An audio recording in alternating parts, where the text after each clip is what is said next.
देव समस्त 24 तीर्थंकर भगवान की जय। अनंतानंद परम सिद्ध परमेष्टि भगवान की जय। ढाई दिन में विराजमान समस्त तीन कम 9 करोड़ राजों की जय। श्री जिनवाणी माता जी की जय। मंगलम भगवान वीरो मंगलम गौतम वाणी मंगलम कुंद कुंदादेव जयेंद्र मोस्तु मंगल। सर्वमंगल मांगल्यम सर्व कल्याण कारकम प्रधानम सर्वधर्माणाम जैनम जेतु शासनम जैनम जेतु शासनम जैनम जेतु शासनम। भगवान नमकार मंत्र पढ़ने फिर स्वाध्याय प्रारंभ करने। 6,000 का एक है नहीं वहीं को ना वहीं पे ना वो बंशल को के सामने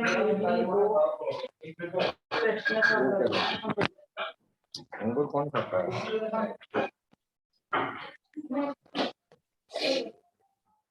उषा तेरा खुला है, उषा भाई आपको खुला है।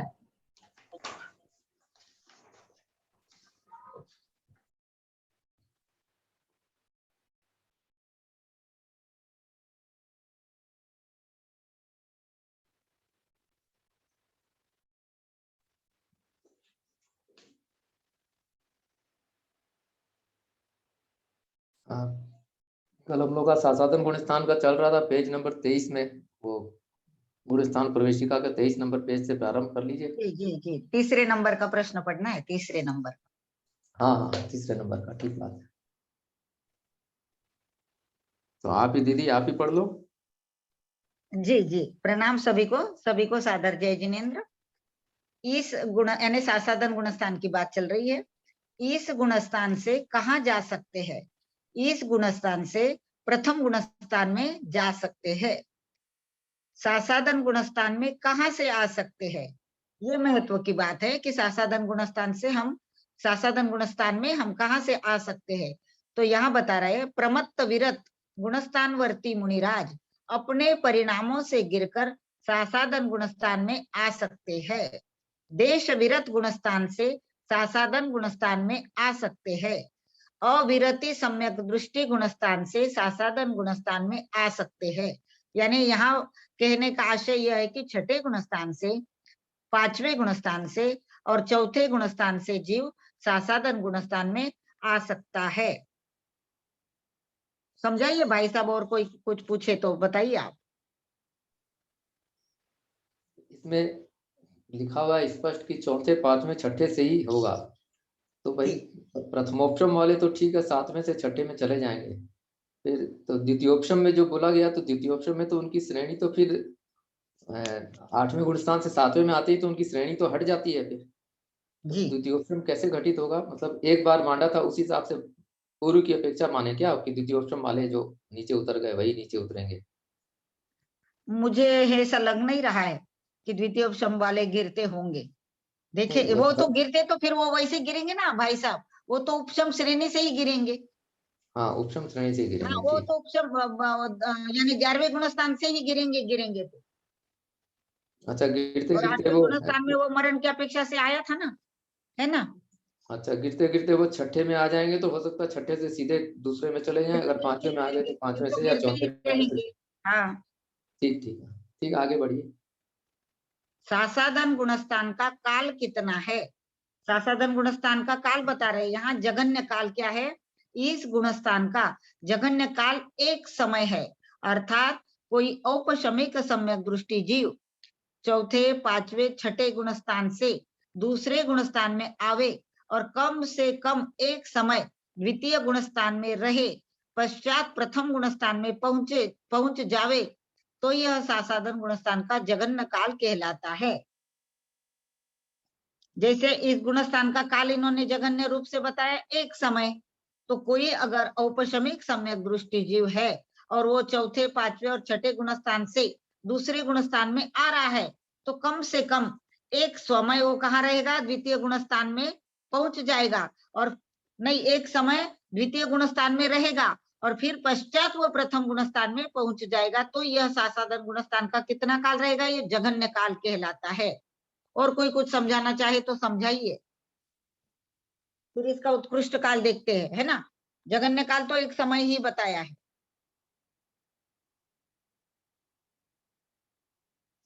आ गया सभी के समझ में? हाँ ये तो क्लियर ही है, हम लोग कई बार पढ़ चुके हैं। स्पष्ट लिखा ही है उन्होंने। अब इसका उत्कृष्ट काल देख रहे हैं। यदि कोई जीव सासादन गुणस्थान में रहे तो अधिक से अधिक 6 अवली काल तक रह सकता है। इसके पश्चात उसे मिथ्यात्व गुणस्थान में आना पड़ेगा।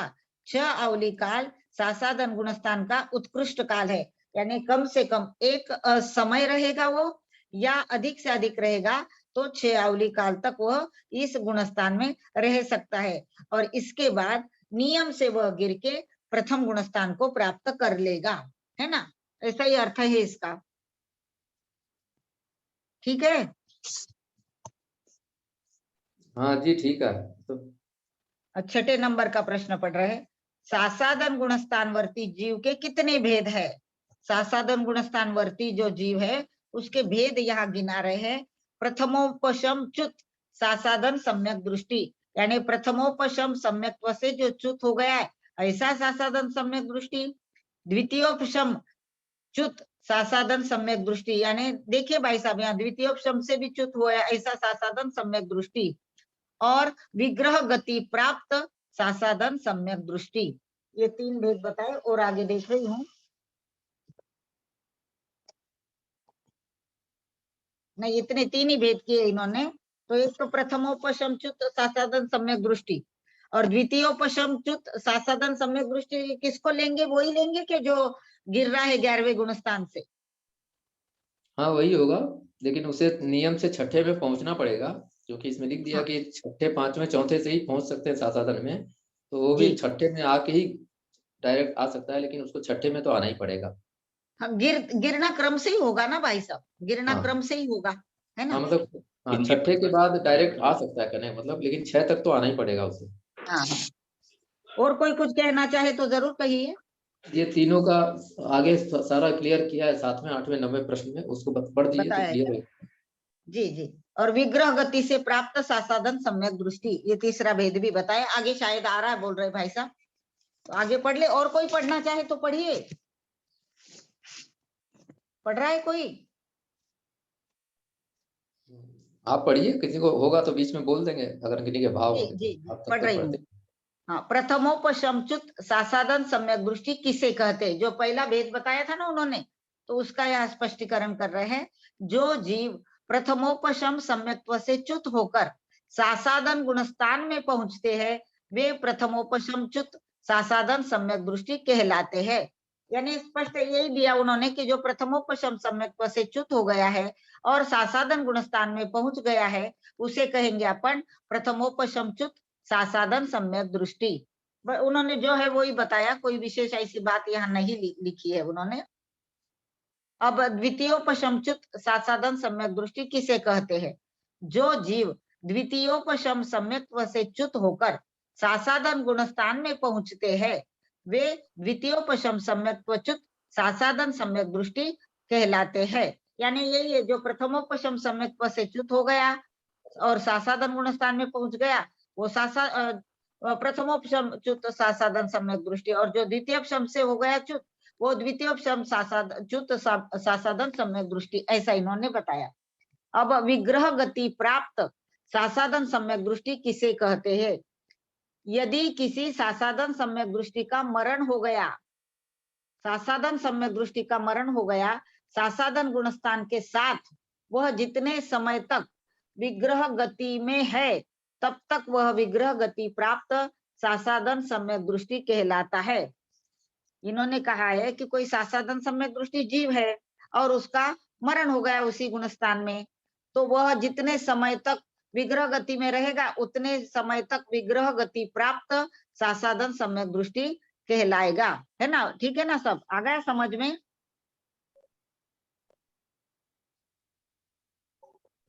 हाँ 10 दीदी, नंबर का। बहुत अच्छा। हाँ, हाँ विग्रह बहुत गति में कितना रहेगा? हाँ, विग्रह गति में कितना रहेगा?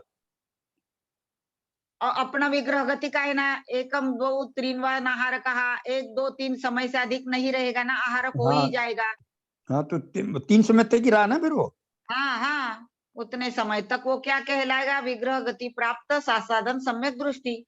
सासादन गुणस्थान जो है ना दूसरे नंबर का, उसका नाम ही है सासादन सम्यक दृष्टि गुणस्थान, और बस वो क्या हो गया, उसका मरण हो गया है और वह विग्रह गति में चले गया है, तो जब तक वो वापस आहारक नहीं हो जाता तब तक वो विग्रह गति में है।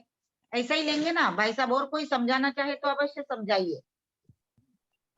नहीं, ठीक ही है। जब तक विग्रह गति में है तब तक उसका सासाधन, और उसका साथ में अगर सासाधन गुण स्थान है तब हाँ। तक हम लोग, अगर मान लीजिए कि च्युत हुआ और विग्रह गति का समय उसका 3 समय का है और उसमें उसको अभी 1 समय ही रह गया है, तो वो विग्रह गति में ही बीच में ही छोड़ सकता है। ऐसा नहीं कि पूरी विग्रह गति पूरी करेगा। सासाधन गुण स्थान का समय बहुत कम रहता है। अब ये डिपेंड करता है कि कितने समय लेकर के उम्र, क्योंकि उसका अधिक से अधिक समय हम लोग पढ़ चुके हैं, 6 आवली है। जी जी, तो छयावली के आवली में हाँ से कुछ समय उसने, अधिकांश समय मान लीजिए व्यतीत कर दिया, अब 1 समय बचा और मरण हो गया, तो वो एक ही समय रहेगा विग्रह गति में। उसके बाद तुरंत सासाधन छूट के नियम से उसी समय उसका मिथ्या दृष्टि बन जाएगा, वो विग्रह गति में भी बन जाएगा।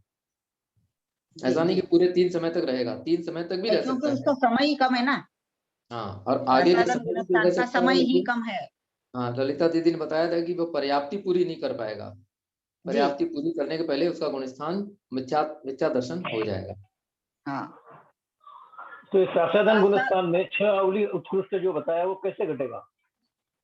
जैसे 6 आवली सासाधन में पहुंचा, 6 आवली समय अधिक अधिक से अधिक समय है, वो अधिकांश समय मान लीजिए रह के उसकी आयु पूरी हो गई बीच में ही, तो अब जितने समय बचे हैं उतने ही समय तो वो रहेगा उस गुण स्थान में, तो विग्रह गति में भी रहेगा। और विग्रह गति में भी अगर कुछ समय उसका शेष रह गया तो पर्याप्ति पूरी करने में भी लगा देगा, लेकिन क्योंकि पर्याप्ति पूरी करने का समय ज्यादा है और इस गुण स्थान का समय कम है, तो वो अपर्याप्त अवस्था में ही उसका गुण स्थान परिवर्तित होकर मिथ्या दृष्टि हो जाएगा नियम से।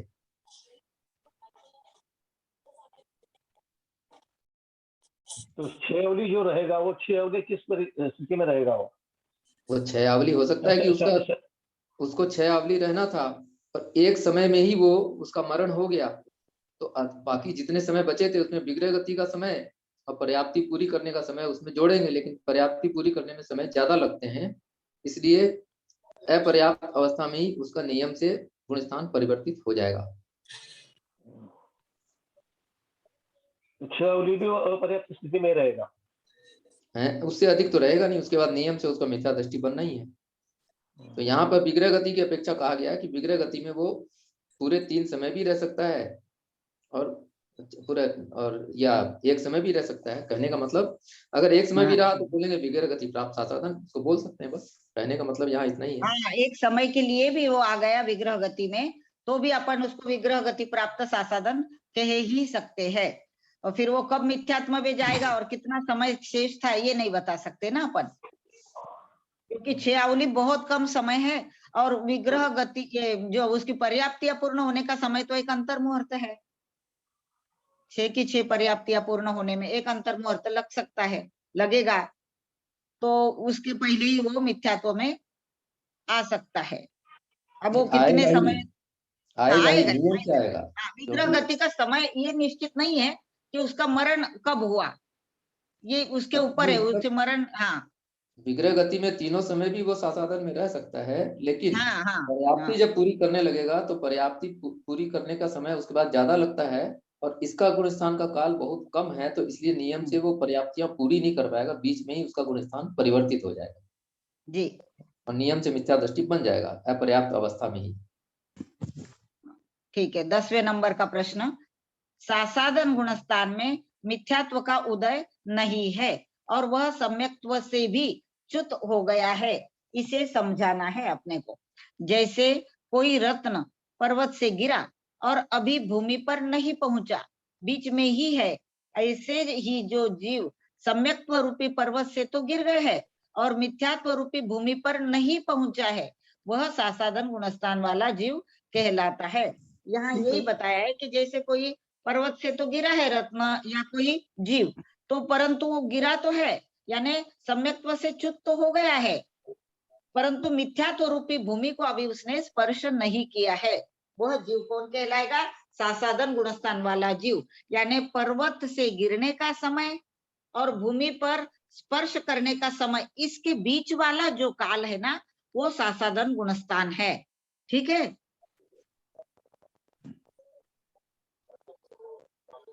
अभी कौन सी गति वाले जीव सासाधन गुणस्थान के साथ जन्म ले सकते हैं? नरक गति को छोड़कर शेष 3 गति में जीव सासादन गुणस्थान के साथ जन्म ले सकते हैं। इसको समझाइए। नरक गति में तो नरक गति वाला जीव नहीं जन्म लेगा, लेकिन 3 गति वाले जीव, हाँ क्योंकि नरक समझाइए भाई। में इस गुणस्थान में नरक में नहीं पहुंचता जीव, हाँ, 3 ही पहुंचता गति ही में नहीं। जाता है, इसलिए बता दिया। हाँ, क्योंकि सासादन गुणशाला नरक में नहीं जाएगा। नरक गति को छोड़कर शेष 3 गति में जीव सासादन गुणस्थान के साथ जन्म ले सकते हैं। आगे का 12 नंबर का प्रश्न, सासादन गुणस्थान का नाम सासादन सम्यक दृष्टि क्यों हुआ? भूतपूर्व नय की अपेक्षा क्योंकि वह पहले सम्यक दृष्टि था, इसलिए सासादन गुणस्थान का नाम सासादन सम्यक दृष्टि हुआ, क्योंकि सम्यक दर्शन की आसाधना उसने की है।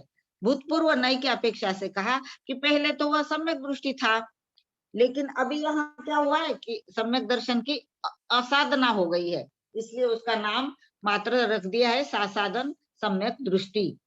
अब सासादन सम्यक्त्व किन जीवों के होता है? सासादन सम्यक्त्व चारों गति के संगी, पंचेंद्रिय, भव्य और पर्याप्तक जीवों के होता है।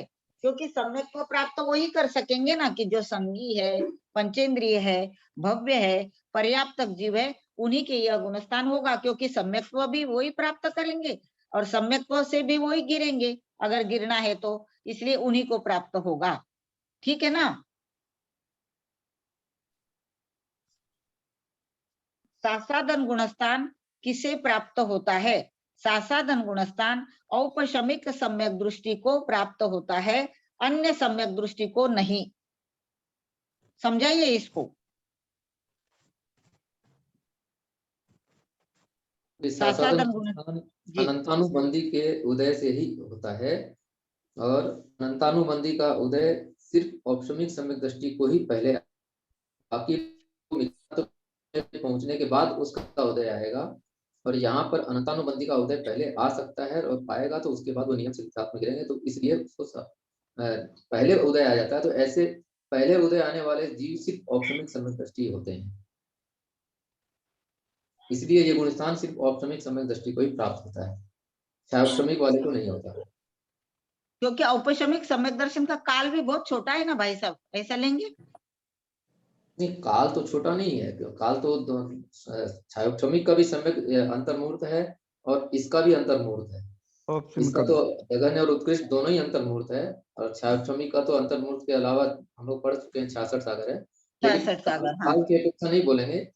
यहाँ पर उपशम में चूंकि उसने जो 4 अनंतानुबंधी कसाय को दबाया था, वो पहले उदय में आ सकती है, इसमें अन्य में नहीं आती। अन्य में पहले मिथ्यात्व उदय में आएगा, तब वो उसके बाद वो कसाय उदय में आएगी। यहाँ पर पहले कसाय उदय में आ सकती है और फिर वो मिथ्यात्व में पहुंचेगा।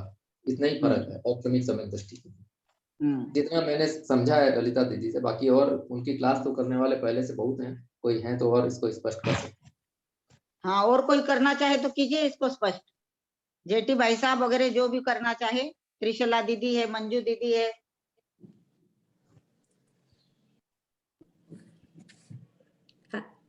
आगे चलिए दीदी, बढ़िया समझाया भैया ने। आप पढ़ रहे दीदी 15 नंबर का? मंजू दीदी पढ़ू मैं? अच्छा, पढ़ती हूँ, पढ़िए कोशिश करती हूँ आशीर्वाद में। क्या सभी औपशमिक सम्यक दृष्टि जीव को सासादन गुण स्थान में आना अनिवार्य है? तो उत्तर देते हैं, नहीं। सभी औपशमिक सम्यक दृष्टि जीव को सासादन गुण स्थान में आना अनिवार्य नहीं है। यदि किसी औपशमिक सम्यक दृष्टि जीव के मिथ्यात्व का उदय आ गया है तो वह मिथ्यात्व गुण स्थान में आ जाएगा। यदि सम्यक मिथ्यात्व का उदय आ गया है तो वह तृतीय गुण स्थान में जाएगा। यदि सम्यक प्रकृति का उदय आ जावे तो छायोपशमिक सम्यक्त को प्राप्त होगा। और यदि मिथ्यात्व के बिना अनंतानुबंधी क्रोध, मान, माया, लोभ में से किसी एक का उदय आ जाए तो वह द्वितीय गुण स्थान को प्राप्त होगा।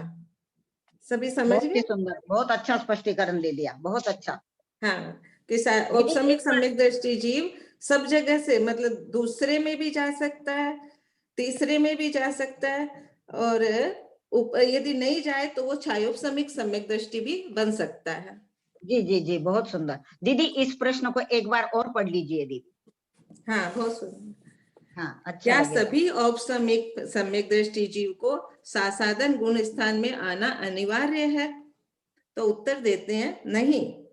सभी औपसमिक सम्यक दृष्टि जीव को सासाधन गुण स्थान में आना अनिवार्य नहीं है। यदि किसी औपसमिक सम्यक दृष्टि जीव के मिथ्यात्व का उदय आ गया है तो वह मिथ्यात्व गुण स्थान में जाएगा, और यदि सम्यक मिथ्यात्व का उदय आ जाएगा तो वो तृतीय गुण स्थान में जाएगा। यदि सम्यक प्रकृति का उदय आ जावे तो छायोप सम्यक सम्यक्त्व को प्राप्त होगा, और यदि मिथ्यात्व के बिना अनंतानुबंधी क्रोध मान माया लोभ में से किसी एक का उदय आ जाए तो वो द्वितीय गुण स्थान को प्राप्त होगा। बहुत अच्छे से समझ में आ गया, बहुत अच्छे मतलब से। औपसमिक सम्यक दृष्टि जीव तो चारों जगह जा सकता है, लेकिन जो छायोपसमिक और छायिक है वो सासाधन में कभी नहीं आएगा। साधन में साधा दूसरे गुण स्थान में खाली औपसमिक प्रथमोपसमिक वाला या द्वितीय औपसमिक वाला ही आएगा। बहुत सुंदर दीदी, बहुत सुंदर।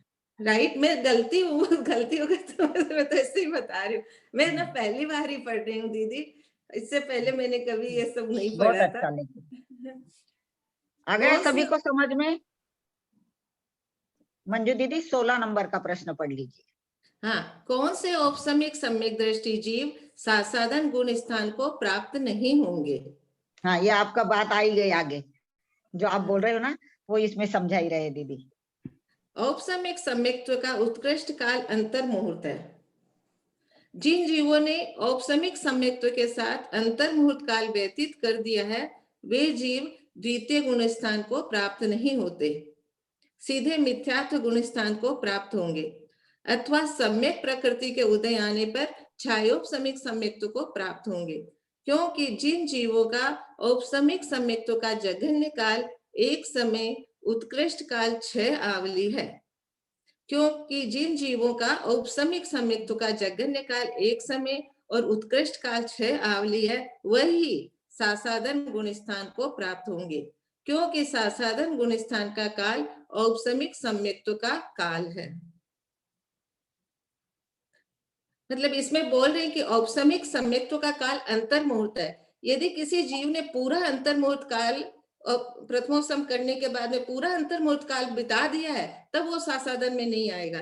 कम से कम एक समय और 6 आवली बाकी रहेगा तभी वो दूसरे सासाधन में आएगा। विजया दीदी आप समझाइए। नहीं, बहुत अच्छे से बता रहे हो। और बताइए, बताइए ना दीदी, जो पढ़ा है उसको अच्छे स्पष्ट कीजिए। बहुत अच्छा बताइए। हाँ, मतलब इसमें बताया है कि औपसमिक सम्यक दृष्टि जो जीव है जिसने प्रथमोपसम प्राप्त किया या फिर तो वो सासाधन गुण स्थान को प्राप्त होंगे कि नहीं होंगे। तो ये यही बता रहा है कि जिसका पूरा अंतर मुहूर्त काल यदि औपसमिक सम्यक दृष्टि का व्यतीत हो गया तो वो सीधे मिथ्यात्व में आएगा, हाँ, वो सासाधन में नहीं आएगा। क्योंकि साधारण में वो तभी आ सकता है जब उसका काल एक समय और 6 से लेके 6 आवली तक शेष रह गया, तब तो वो सासाधन में आ जाएगा, और नहीं तो वो उसका कारण भी तो बताया था ना दीदी ने, तो नहीं हाँ, आएगा। क्योंकि ये जो क्योंकि अगर हाँ बताइए क्योंकि बताइए। अगर उसका पूरा काल उसने सासाधन बता दिया, उसके अनंतानुबंधी के उदय नहीं आया तो वो सासाधन में नहीं आएगा, सीधा मिथ्यात्व में आएगा। अगर एक समय और 6 आवली से पूर्व उसका अनंतानुबंधी का किसी क्षय का उदय आ गया तभी वो सासाधन में आएगा, अन्यथा नहीं आएगा। हाँ, हाँ, वही बिल्कुल सही, क्योंकि बिल्कुल वही अनंतानुबंधी दीदी का ने यही बताया। हाँ, बिल्कुल सही है, दोनों का भी सही है, वही बात है। क्योंकि अनंतानुबंधी का उदय आएगा तभी वो सासाधन में आएगा। यदि हाँ, उसका प्रथमोपसम का काल पूरा व्यतीत हो गया और सम्यक्त्व का उदय आएगा तो वो छायोपसमिक बन जाएगा, मिथ्यात्व का उदय आएगा तो मिथ्यात्व में चला जाएगा, और मतलब सम्यक मिथ्यात्व का उदय आएगा तो वो तीसरे में जाएगा। लेकिन सासाधन में आने के लिए उसको एक समय और 6 आवली से पहले आना पड़ेगा। इसका मतलब यही हो गया कि उसने औपसमिक सम्यक तो प्राप्त कर लिया और अंतर मुहूर्त तक उसको रहना है। अब अनंतानुबंधी का उदय तभी आएगा, आ सकता है जब उसका एक समय और 6 आवली काल शेष रहा, तो इस बीच में उसका हो सकता है कि अनंतानुबंधी का उदय आ जाए तो वो गिर जाएगा, और नहीं आया तब वो किसी भी गुण स्थान में चाहे पहले में चला जाए चाहे चौथे में चला जाए। यही होगा ना। बिल्कुल सही है। हाँ वही बात बिल्कुल सही है और हाँ, समझ में भी आई है। लेकिन पहले और चौथे में पहले और तीसरे में या मतलब चौथे में जाने के लिए वो अपना जो काल है ना पूरा उससे में व्यतीत हाँ, कर लेगा, उससे मतलब व्यतीत उसका करना काल पड़ेगा। खत्म होने के बाद जाएगा, लेकिन हाँ साधन में आने के लिए वो काल बाकी रहेगा तभी हाँ आएगा। हाँ, मतलब वो हम्म। एक आवली छह आवली और एक समय ये उसी अंतर मुहूर्त में ऐड हो गया, मतलब वो उतना देर तक जो औपचारिक समय का काल है व्यतीत कर लिया, कहने का मतलब। हाँ सही बात है। कम से दूसरे कम को एक स्थान को समय जोड़ और देंगे अधिक से तो अधिक एक 6 अंतर मुहूर्त आवली, पूरा हो ये जाएगा। जो भाई साहब कम से कम एक समय और अधिक से अधिक 6 आवली काल उसने उसी में बिता लिया था कि जो यहाँ गिरने के लिए चाहिए था उसको, वो काल वहीं हाँ बीत गया, इसलिए वो आएगा ही नहीं। हाँ हाँ हाँ हाँ ऐसा हाँ, हो गया तो नहीं आएगा। हाँ, ऐसा उसमें अनंतानुबंधी समझ में मतलब तो आपका अच्छे से आ उदय गया दोनों का योग्य, भी। उतने समय में उदय योग्य है, उदय आए ही ये कोई जरूरी नहीं, लेकिन उतने ही अगर समय रहा तो आ सकती है, अगर हाँ उससे ज्यादा आ की गया तो जरूरत है आएगा, तो नहीं आया तो नहीं आएगा, ऐसा। नहीं आएगा। ठीक ठीक। बहुत अच्छा। आगे का पढ़िए इसमें दीदी एक प्रश्न। इसमें एक ध्यान रखने की बात है कि जी बोलिए भाई साहब। औपचारिक समय का जितना काल है, जगन्य काल एक समय और उत्कृष्ट काल 6 समय, उतना ही काल साधारण का है। यदि वो मतलब दोनों काल एक समान ही है, यदि औपचारिक सम्यक्त्व में उसने पूरा अपना काल बिता दिया तो जब तक उसको अनंतानुबंधी का उदय नहीं आया तो वो सीधे फिर साधारण में नहीं जाएगा, पहले गुणस्थान में चला जाएगा। लेकिन भाई साहब यहाँ पे है ना, आपने बोला दोनों का काल समान है, दोनों का काल समान नहीं है। समान नहीं है, समान है नहीं नहीं, साधारण आप इसको ऐसे समझिए, मान लीजिए कि 48 मिनट का काल है औपचारिक सम्यक्त्व का, अब उसमें 48 मिनट पूरा व्यतीत नहीं, कर दिया। औपचारिक सम्यक्त्व का नहीं नहीं, मैं औपचारिक बता सम्यक्त्व रहा का हूँ काल। ऐसे, और समझ लो कि छह मिनट पहले वो अगर चाहे तो 42 मिनट तो व्यतीत करेगा, और 6 मिनट बाकी रह गए, तब अनंतानुबंधी 6 मिनट से 1 मिनट से लेके 6 मिनट बाकी रह गए, उसमें अनंतानुबंधी का उदय आ सकता है। अगर आ गया तो वो उतने काल तक अनंतानुबंधी में रहेगा, मतलब वो उसका औपचारिक समय का काल 48 मिनट वो उतना ही रहेगा, लेकिन इसमें अगर अनंतानुबंधी का उदय आ गया तो दोनों को मिला के, दोनों गुण स्थान मिला के वो 48 मिनट माने जाएंगे, कहने का मतलब वही मैं करना चाह सही रहा हुआ ना। हूँ, वही है, दोनों को मिला। औपचारिक भाई साहब, औपचारिक सम्यक्त्व का जघन्य काल भी अंतर मुहूर्त और उत्कृष्ट काल भी अंतर ही मुहूर्त है ना। नहीं नहीं, ये तो हाँ मैंने समझाने की नहीं अपेक्षा नहीं करा। नहीं, मैं बता रही हूँ इनको, हाँ, इससे ज्यादा नहीं। औपचारिक सम्यक्त्व का जघन्य काल एक समय और उत्कृष्ट काल 6 अवली है। वो नहीं, ऐसा वो साधन गुण स्थान का है। वो साधन मतलब का ये है। औपचारिक सम्यक्त्व में से दोनों गुण चौथी लाइन, स्थान, 5वीं लाइन पढ़िए। दोनों गुण स्थान मिला पांचवी के लाइन एक लिखा अंतर मुहूर्त है, पूरा हो जाएगा, कहने का मतलब कि उसमें से ये काल माइनस कर दीजिए। अगर अनंतानुबंधी उदय में आएगी तो वो काल लेते हुए उतना ही काल तक के लिए अनंतानुबंधी रहेगी, अगर नहीं आई तो मैं इसीलिए आपको उदाहरण दिया कि 48 मिनट, सपोज करो कि 48 मिनट उसका औपचारिक सम्यक्त्व का काल है, 48 मिनट व्यतीत कर दिया पूरा तो अनंतानुबंधी उदय में नहीं आई, लेकिन हाँ 42 मिनट पूरे करने के बाद, मतलब 6 मिनट बाकी बचे समझ लो, तब एक ये 6 मिनट और अंतिम के 1 मिनट, इस दौरान किसी भी समय अनंतानुबंधी उदय के योग्य होती है, अगर आ गई तो ये अपना पूरा 48 मिनट का जो काल है वो व्यतीत करते हुए फिर मिथ्यात्व में जाएगा, कहने का मतलब। ये जगन्य काल ऐसा मत समझो कि एक आवली 6 आवली, ये पूरा अंतर मुहूर्त में से इतना घटा लेना। हाँ, मतलब औपचारिक सम्यक्त्व और साधन दोनों मिलके उसका समय, हाँ हाँ हाँ, दोनों मिलकर उसका समय आप बता रहे हैं कि भाई औपचारिक सम्यक्त्व और साधन दोनों मिलके 48 मिनट का समय है। हाँ दोनों हाँ मिलकर 48 मिनट का समय है। उस 48 मिनट में यदि उसका अनंतानुबंधी का उदय नहीं आया तो वो सीधे मिथ्यात्व में चला जाएगा, और वो 48 मिनट के पहले अनंतानुबंधी का उदय आया नहीं, वो तो सीधे साधन मिथ्यात्व प्राप्त कर में लेगा। नहीं जाएगा, वो क्या तीनों जगह जा सकता है, सीधे मिथ्यात्व में नहीं जाएगा, तीनों जगह जा सकता बाकी है। तीनों जगह जा सकता है उदय के हिसाब से। तो मिथ्यात्व का उदय आया तो प्रथम में जाएगा, सम्यक्त्व का उदय आया तो शायद सम्यक बनेगा, मिश्र का उदय हाँ आया तो में जाएगा। बिल्कुल शायिक सही है। सम्यक नहीं बनेगा, शायिक नहीं सम्यक शायिक नहीं बनेगा, शायिक कहाँ बनेगा। शायद क्षमिक, पहले हाँ क्षारोपसम शायिक बनने के सैनिक बाद। बन। हाँ चलिए इतना ही रहने दे दीदी। ठीक है दीदी। क्योंकि अभी शासादन के बहुत सारे प्रश्न है। बहुत अच्छा हुआ, शासादन के बारे में अच्छी चर्चा हो गई। सोनू दीदी। हाँ हाँ आंटी। हाँ ठीक है, क्लास तो अभी अपन पूरी कर लेते हैं। हाँ और कोई भैया जी सूचना बोलते देना थे चाहे कि तो आप दीजिए शासादन ना। गुण स्थान सबसे उलझा हुआ गुण स्थान है, बोले इसको समझना बहुत कठिन है। मुनि महाराज भी बोलते हैं, प्रणव सागर जी भी बोलते हैं, बोले सबसे कठिन यही गुण स्थान है समझने में, सब उलझन वाला है। हाँ चलता है। हाँ दिनवाणी स्तुति पढ़ लीजिए कोई।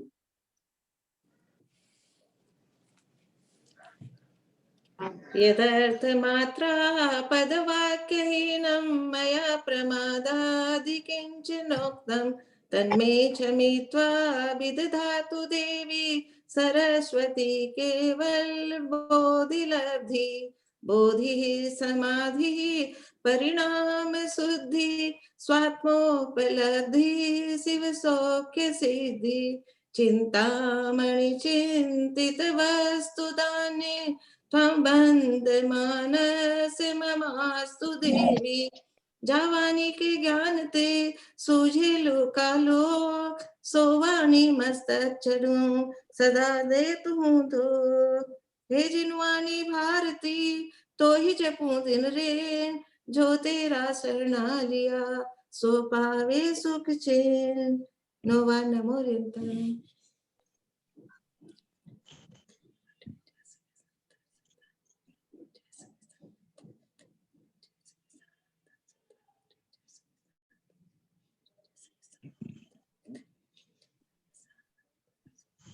द्वादशांग जिनवाणी माता की जय। गोमटसार कर्म कांड ग्रंथ राज की जय। जय। माघ सभी को माघ शुक्ल सादर पक्ष जय सुदी जिनेंद्र। दशमी के दिन अजितनाथ भगवान का जन्म हाँ और हाँ तप कल्याणक। जी जी तो अजितनाथ भगवान की जय। जय। अजितनाथ सबको भगवान सादर के कल्याणक महोत्सव की जय। इसीलिए मैंने कहा था सोनू दीदी कि आप सूचना दीजिए कुछ। सबको सादर बोलेंगे। समेत शिखर से प्रथम तीर्थंकर जो मोक्ष को पधारे वो तीर्थंकर अजितनाथ भगवान की जन्म और तप कल्याणक की जय। सभी कोई 2 मिनट जय के लिए जय जय। समेत शिखर पहुंच जाए और उनका जयकारा लगाए। टोक पे पहुंच के उनको अर्घ चढ़ाए। दीदी कुंडलपुर की डेट फिक्स हो गई है ना? हाँ 16 तारीख की डेट फिक्स हो गई। 12 तारीख से तो वो सब प्रक्रिया शुरू होगी और 16 तारीख से जन कल्याणक और सारे गर्भ कल्याणक वगैरह सारे शुरू होंगे। 16 तारीख से लेके 23 तारीख। चलो तो कुंडलपुर के लाइव पंच आएगा ना कल्याणक महोत्सव की जी जय। जय। जय सब बड़ों को प्रणाम, जय जिनेंद्र। सभी को प्रणाम। उषा दीदी सादर प्रणाम। चले दीदी सादर सभी प्रणाम। बड़ों से सादर प्रणाम, सभी से जय तैयार हो गए। हाँ, तभी तो आज मैं हूँ। तेरा है अभी तुरंत जाना ही है, पहुंचना ही है।